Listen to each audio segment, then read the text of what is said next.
Hello and welcome to another quick look. This time I'm taking a look at the Project Aura.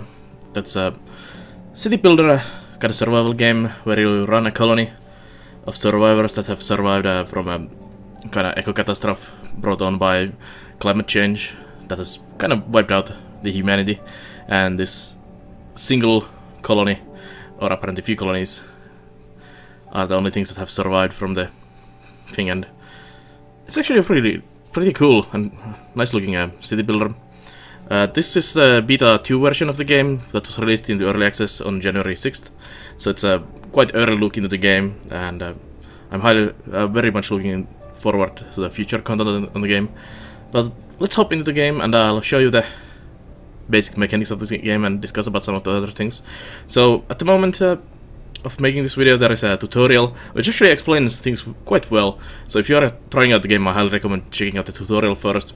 Then you have a new game which is basically sandbox mode, which doesn't really have any goal at the moment other than just try out the basic building mechanics and stuff in there. But eventually those will be expanded, and there will be campaigns at some point as well. So let's jump into the game here. So here you have your vital reserve, which is basically your starting conditions. At the moment there is only vital reserve 0, which is the beta. So you have 25,000 money. The climate disaster frequency is none because those are not in the game yet. Market dispositionality is none, but market does work. Colonists, and that's only medium. So it's a pretty basic startup here. So I'm gonna select that one and go to the next one. So here you can change your colony name to whatever you want, and you can change the look of your colonists in this one. There is only the uniform default at the moment, but you can change the color in here to whatever really you want. Let's go with something like let's go a bit more orange, I guess. This way there, and let's go white. There we go. That's pretty cool. And you have badges. At the moment there is only the Project Aura logo, and you have a random button down here as well if you want to random your colonist look. Let's go to the next one. So this is the packing, which is basically a difficulty setting. So here you can lower and increase the difficulty, which basically gives you more money and makes your climate, market, and colonists easier to deal with. And of course if you go to the more difficult one, it goes more difficult. And you can also, not at the moment, but you can later on change what you start with. So we start with nothing at the moment other than money, and just have to work with that. So let's activate this colony and go there. And here we go. So first thing what came into mind when I saw this colony in the middle of the ocean here was Target Atlantis, and it very much looks like that in there. You have all these platforms everywhere where you can build things. You can rotate the camera to look around, and you have this force field around your base as well. Same as in the TV series, even though the game is not about the TV series, but it kind of looks like the same. So let's get in here, and up here you have your information, power, your population number and max number of population, innovation points that are used for research later on, which currently is not in this version. Up here you can see your employed people and your unemployed people. We have none at the moment. And here you can see different buildings, easy access for those. Up here you can see your day cycle and your actual cycles. So there's 25 cycles per day, and all the buildings work on cycles. So this is a quite important thing to look and keep in mind when you play the game. And you have your speed here, which can be lowered to down to 0 or fractions of the time, or up to ×4. I'm gonna keep it on regular speed at the moment.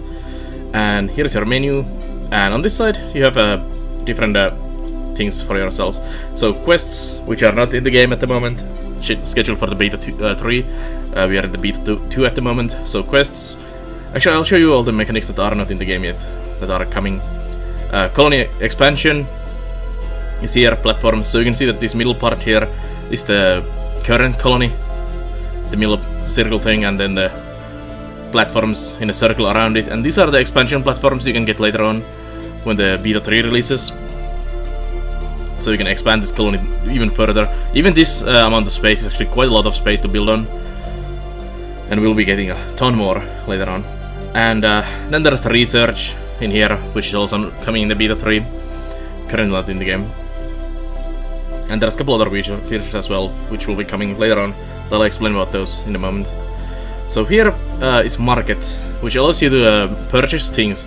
So there's these 5 different, I guess, corporations that sell different things, like the Vital Reserve Shop, basically sells all the basic needs you need. Food and water, all the basic building materials, and all the basic technologies you need. And some of these other ones sell different things, like the last one is mainly focused on ships or planes, and sells technology for those. So let's put the marketplace there. We're gonna actually just move it there and close it for now. Next thing you have here is your cryogenics room. So in the massive dome here, you have your vital reserve, where you have these guys sleeping in the cryo chambers, and you can wake up these guys as needed for different tasks. Like there is a operator here who can operate machinery for you, recyclers, and different people. In the beta 3 version, you can actually request a specific worker if you are in need of something, say heavy operator for a heavy machinery, and you don't have one available here. You can actually just ask for one to be woken up for you, but it will cost you a bit more than the current price for each. And they also have levels, so this one is just a junior, and there's different levels of experience for the guys, and getting a higher experience workers is really nice. You can actually see them here. There's a junior, senior, master, and super engineer available. Down here is the information for pretty much everyone. You can see the cycles here working, available new colonists, so they are added to the list every now and then, and also removed from the list every now and then whenever the cycles keep cycling. And we have no supplies to feed our citizens. Well, we don't have anyone to feed at the moment as well, so there's that. Also there's this risk here, which actually does nothing at the moment. It's just showing the percentage at the moment, but it's the risk to your colony from various things like disasters and stuff like that, and higher it goes, the bigger the risk. I'm not exactly sure what affects the risk. I've noticed that adding more buildings and having do maintenance on them does affect the risk number, so I guess not maintaining your buildings properly and all that will probably affect the risk. Also, just having a massive colony and not keeping it in order. But anyways, next thing here is the energy. So you need to have energy to run your colony and your shield around the base. You can see that there's the core storage and dome intake and all that, and you need to keep this in order. Then you have food. So you kind of need to feed your population, and you have 4 different menus, and here's your larder. So let me actually just go quickly to the marketplace here and open inventory down here. So this is the inventory in our base. There's my money and all the things we have at the moment, which is nothing. But I'm gonna go here into the marketplace, and I'm gonna buy some water and seaweed for my citizens to eat. You need 1 of each per day on the minimum menu per population, and so we get like, let's go 100 on both. That should let me feed them for a long time. So I'll just drag them into the larder here, and then I drag them into the menu here, and there's this little button here that allows me to enable the menu. So there we go. And you can actually see here how much colonists you have, and I mean for how many colonists you have and for how many days. Since we have none at the moment, it's showing just zeros there. I'm actually gonna just hire a guy so you can see how this changes things. Do we have any? There's a director. Directors are needed for pretty much any buildings. I'm just gonna wake up him. Oh, we actually need a housing first. Let's close that. I'll actually build a house first. So this is the building menu. The next thing here. So there's all these different buildings you can make at the moment. Seaweed farm, residential blocks, plastic factory, recycling plant, prefab factory, tech lab, desalination plant, botanical garden, and the hangar. So the thing we want at the moment is the residential block, and when you do a building, it opens you this menu and shows you this construction template here, which you can actually rotate around, and you can add new templates. So this is the basic template for residential buildings, and you can see the total cost here. Let me add another template and show you this. And these are the available modules for residential blocks. Some of the other buildings have way more than just this two. So you need a portal. So basically, people teleport around in your colony. There's a teleporter in the central dome that lets your people just teleport wherever they need to. So I'm gonna build a portal. So I'm just gonna grab that and plop it down there. So now we have a 5 alpha plastic cost there for the portal, and then I need a house, and you can just rotate this in here, and you can actually place these however you want in this one. So if you look at this one, it's actually facing the other way, and if I drag this in here, you can see that this is facing now that way. You can actually rotate these as well, however you want. So let's put it down there. If I get this one, it's kind of the same, but also you can rotate it. But in addition to that, you can add more than just the one building there. So if you want to build like a housing block, and you have the money and the means to do it, you can just add more buildings in there, and now this template can be just dragged into here, and it would actually give me a ton of housing. Of course, this is insanely expensive at the start of the game to do something like this, but this allows you to create these templates and just place buildings in a building block very easily. But for starters, we're gonna need just one housing block with a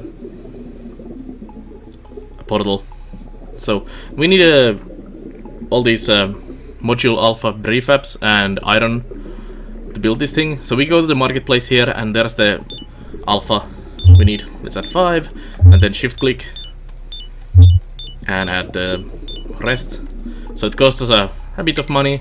So there's the plastics done, and then 50 iron, and now we can build the building. Let me take that off. So I'll place my house in there, and it gets instantly built. So now we have a housing block here. You can actually take a look at this house.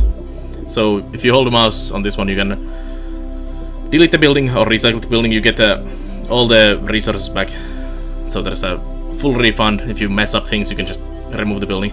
Sometimes it actually is also quite useful to just remove the building and upgrade the building, or use the materials for something else if you don't need the building for some reason at that moment. But anyways, you can look into the building and you get this organization chart here. So this is our residential block. I'll explain about this in a moment when we get actually a proper factory going, because that's actually a key part of the game. So now we can actually go and wake up that director if he's still around. He's still around. So this senior director, I'm gonna wake him up, and he goes added into our unemployed people here. So senior, and this is the directors, and I could drag this guy from here wherever I need him. So I'm just gonna let him be there for now. And now you can see that here, if I actually close this menu here, you can see that my guys would lose 5 hydration, 5 nutrition, and 2 morale every day. So this is once per day menu if I don't actually have food. If I give them the food, it's gonna be zeros all around, and I could actually do a secondary menu. So give them 2 menus per day. This would actually increase the hydration and nutrition every day, but it does cut my food consumption. I mean, increase my food consumption by, well, double. So it's not a good thing to do early on, because you don't have the money and the resources to feed that many people. So I'm just gonna remove that, and well, I could have just left it there. But anyways, here's our basic menu. Adding more variety into the menu will also help this. So if I added, say, tomatoes in here, it would increase the morale and nutrition even more. And just having different ones also gives more morale boost. Like if I remove the water, you can see that this is -1 now, and if you look at the water, it actually does not increase the morale normally. It's the bottom bar there.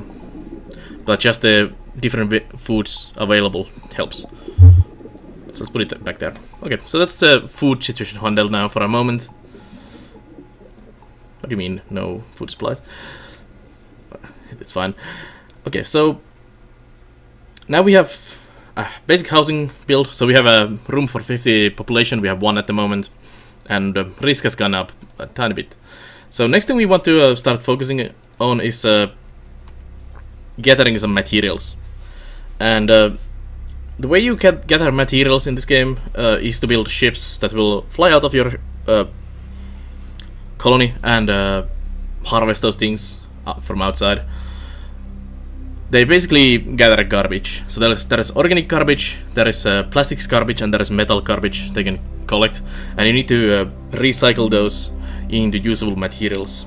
So first thing we need is actually build a hangar for a plane. So here's the plan for a hangar. I'm just gonna use the basic one. I'm gonna plop it on the side here because there's a really good space for hangars. Hangars are fairly large if you compare this to the housing here. If I can actually drag it. So this is the house, this is the hangar. But there's like space for multiple hangars in here. Hangars are actually quite large, so you cannot actually fit more than one in a single plan. So if I actually... what's this hangar? This is a hangar alpha. So if you look like this, I cannot actually fit another one on the side here, which kind of sucks. But anyways, so we need to buy these materials again. So I'm gonna go here, and we need 155. So let's get 5 and then 55. Buy those. We need 1 of those, and we need 100 of iron and 50 aluminium. There we go. Then we need some electronic parts, so we need a couple of control panels and electronic equipment. These are quite expensive, so be careful in buying those. Problem in this version is that you can really easily run out of money, and then you are really stuck scraping by, and it takes forever to get anything done, so be careful with your money. So, there we go. So there's the hangar now done, and we can close that. So now we can actually go into the hangar building here and look at the hangar here. So this is the organization chart, and this is the main module for the hangar. So the hangar, and you have these nodes here, and it says what can be linked into the nodes here. So basically the first thing in every building here is a director. So now we have the director guy, so we can go to the employment here and just drag the guy from there, and now he's employed in this building. But he's not doing anything yet, so I need to drag this node into the other node, and now he's working as the manager or a director of the building. And the skill of the director speeds up everything in the building. You can actually right click on this guy, and you can see that he's Perry Ritchie Bateman, senior director level 1, and he's getting +1 morale every day because he's working on a job that's meant to him. You could basically employ anyone on this director job, but only the director that's ideal for it will actually be happy doing that job. Other guys will whine and complain that it's not their job to do this. And he's increasing production per cycle by 10. And you can also see his other stats here. So there we go. Next thing we need is a mission, ship mission. So we actually need to go to the ship vendor here and buy a tech for that. So there's different ones here: resource extraction, manufacture ship alpha, and ship sockets. So we need to buy the resource extraction mission plan from here, and we'll just drag that into this one as well. So it adds this another layer of organization chart here, and you drag this one into the middle one. So now these are linked. And for this one, this mission, we need a pilot and a plane. So here's link to colonist, ideal pilot, and this one is link to ship, ship alpha. So since we are already here, I'm gonna go and buy the ship. So it's 2,500 to buy a ship, and I'll drag the ship here. So we have a ship here now. Connect that one in there, and then we are gonna go look for a pilot. And I hope there is actually a pilot available at the moment. There's a pilot. A junior pilot. Would be better to get a better pilot. So I'm gonna awaken him.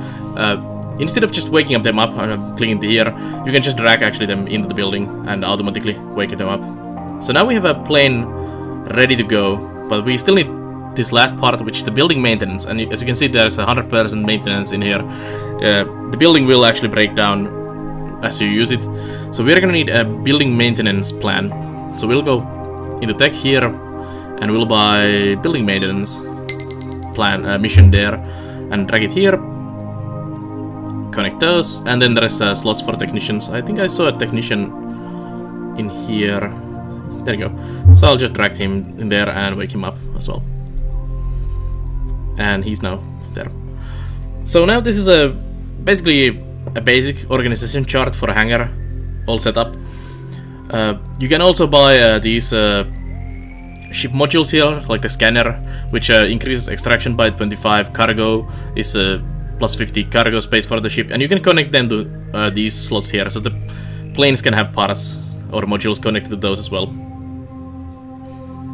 And now that this is actually fully done, we can actually enable the work here. So let me close this one here. So let's right click on the extraction plan here. So this is the organics extraction, and we can change here what they are actually doing here. So there's organics extraction, plastics extraction, and metals. Like I explained, there's 3 different garbage you can collect. And since this is for the food production, we are gonna go for the organics. And this is how many times they will do the job, and it shows you max number of how many times you can actually do it. If it's, for example, a recycling center or a food production building, it shows you the max number as the max amount of materials you have for the job. So at the moment we have 0 materials needed for anything. This is the required materials. It's only power and maintenance. So this building can have max 99 tasks done, and it produces 100 of these organic garbage. And if it actually needed some materials, we would have to have materials available to actually run this. But since we don't, we can just run it. You also get these points from this when you do it. So these innovation points, which can be used for research later on.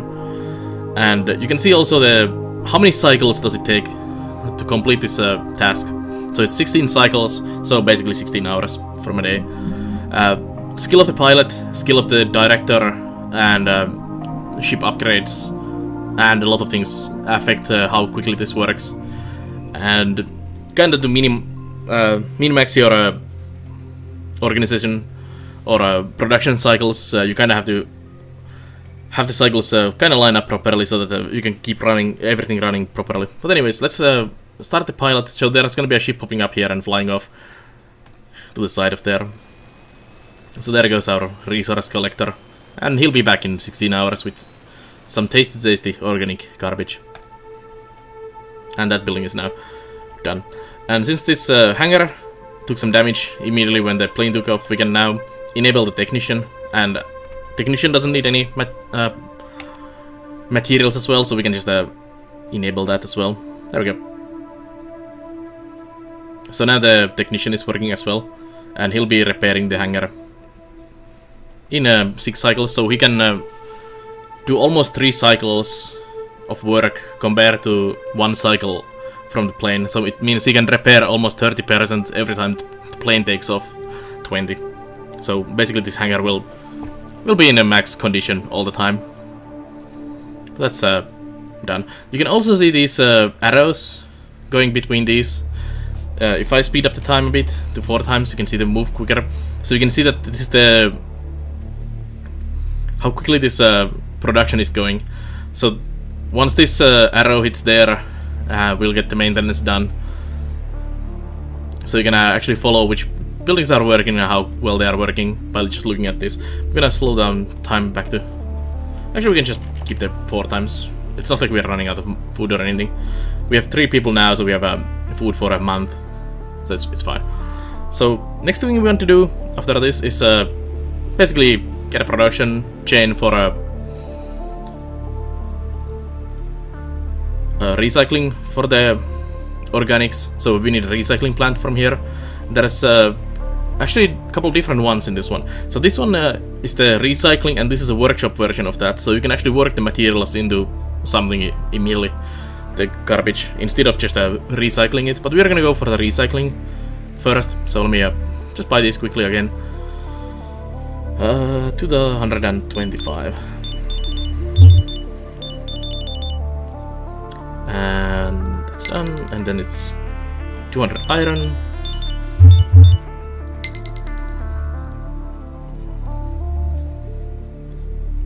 One of those, and a couple of those. Okay. And I'll just put it here. It doesn't really matter where you actually drag these, other than what space you are using. So it doesn't matter if these are in a different platforms. It's just how you want to use your space and how you want to space out your things. Anyways, let's open that menu. So here's the recycling plant. You need a director again in here. So let's see. A master director, drag him there. Done. He's actually a really good director to have. Then we are gonna need a recycling blueprint. So we're gonna go back to here in the shops and find recycling. There. Buy that, drag it there. Recycling plant can have a lot of people working on this, and you can change things in here. So recycling metals, organics, plastics. So we do organics, and here's the 100 we need, and it's gonna produce fertilizer and seaweed. And then we need a recycler to work in there. We could use the versatile guys as well, which will work with every building, so they're actually quite nice. Of course, they are not technically very good for anything, but they're good for everything. They can work everywhere, basically. They're a nice jack of all trades to have. There we go. So now we can recycle there. We are gonna need more than one, because recycling takes actually quite a lot, 62 cycles, so we want to have more people working in there, getting these cycles down. About the same, it takes 16 for the plane to bring your stuff, so you want to be around the 16, maybe 17 cycles would be nice, so that you can keep this running all the time. You always have materials for the recycler, and then the next buildings would like to work on the same cycle as well, so that you have a constant production and your buildings don't stop because you run out of materials. But anyways, that's basically how this goes.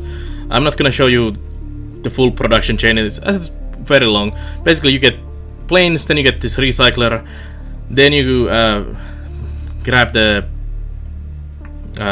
seaweed farm from here, and you need to first fatten the seaweed, then you dry it, and then it becomes food, and then you move it to the larder here in the food tab. So it's a quite long production cycle. Plastics recycling, metal recycling is even longer, and you need to make first different types of the plastics, and then you work them into materials and use those materials to build more things. So it gets really complicated and really fun quickly. So that's pretty much the Project Aura in its current form. It is very much in the early access at the moment. It's missing a lot of content that's coming in the beta 3 and in the future parts of the game.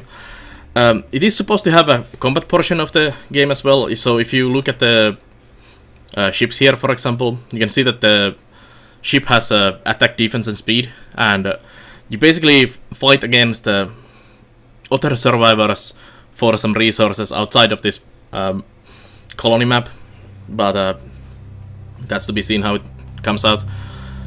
But I would highly recommend this game already in the current form. It is very nice, a city builder, and I'm really looking forward to the beta 3 with all these new features that I showed you that are slated for it, and also on the long-term plans for the game. I was testing out the game on my stream on Twitch yesterday for 6 hours or something, and we had the developer Ramdi in the chat there discussing the game with us and showing the short-term plans for the beta 3 and also the long-term plans for the game, and they look really interesting, and he had a lot of nice things to tell me about the game. But anyways, that's been a quick look into the Project Aura. As I said, I highly recommend checking it out on Steam. You might want to wait a bit to see what comes in the beta 3 and how that works out. But if you like city builders, especially this kind of survival, futuristic, anno 2070 style, with possible better combat coming out than in that series, I highly recommend taking a look at this. But anyways, thanks for watching again. I'll see you guys next time.